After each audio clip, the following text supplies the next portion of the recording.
Saps d'algú que no vulgui ser feliç? O que vulgui passar males estones? No? Quina casualitat! Tots volem ser feliços. No et sorprèn? I per què m'hauria de sorprendre? Deus pensar si és el més natural. Natural. I què és natural? Sentir-se atrets pel bé, pel que ens fa semblar bons, i fugir del que ens sembla dolent. Fins aquí ens assemblem als animals. Els lleons també se senten inclinats al bé, que per ells és devorar la presa quan tenen gana. Això és natural. I per a l'home? Seria natural matar un igual? No? Quina és la diferència? L'animal no pot escollir. El seu instint li ordena mata i menja. És la seva norma de conducta. Està fet així. I l'home? L'home està fet d'una altra manera. És intel·ligent i lliure, i per tant pot escollir el bé lliurement. Esclar, deus pensar, és el que faig quan vaig a comprar, escull un producte o un altre. Sí, però la teva llibertat va molt més enllà. Pots ser amable amb els altres o ser egoista i fer-te odiós. Pots robar o ser honrat, enganyar o ser lleial, i tantes altres coses més que no són el mateix. És el mateix respectar les normes de trànsit o no respectar-les? Aquí el que és natural és respectar-les pel bé de tots, no només per la multa, però aquestes limitacions no coarten la llibertat del conductor. Al contrari, li permeten arribar sa i estalvi al seu destí. Doncs les normes de trànsit s'assemblen a la llei natural. Lluny de reprimir la llibertat, ens condueixen al nostre veritable bé. És una llei per a tots, els creients i els no creients. Si tots la respectéssim, el món seria feliç. Fantàstic! I on trobaré aquesta llei natural?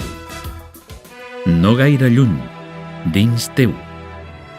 El que et va fer es va ocupar de gravar una mena de veu interior, com un GPS, que anomenem consciència.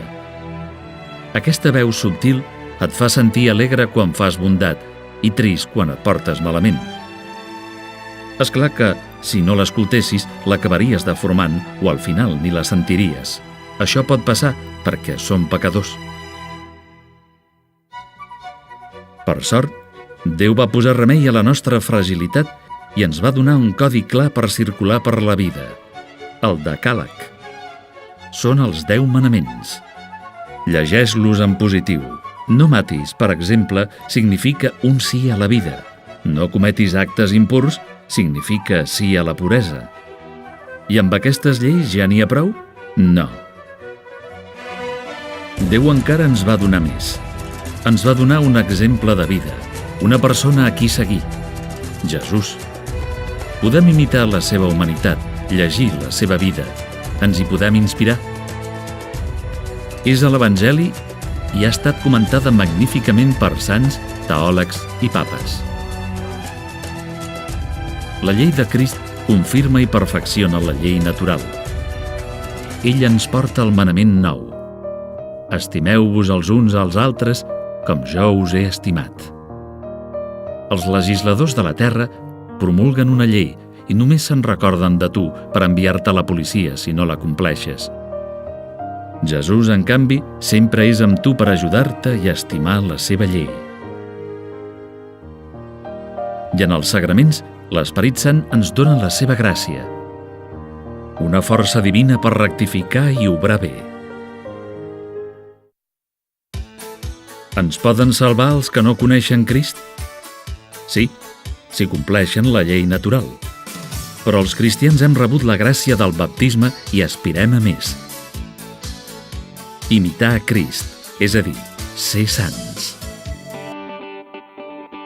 En aquesta unitat aprofundiràs sobre la llibertat, la coherència, la moral cristiana i els camins que Déu ha dissenyat i senyalitzat per arribar al cel.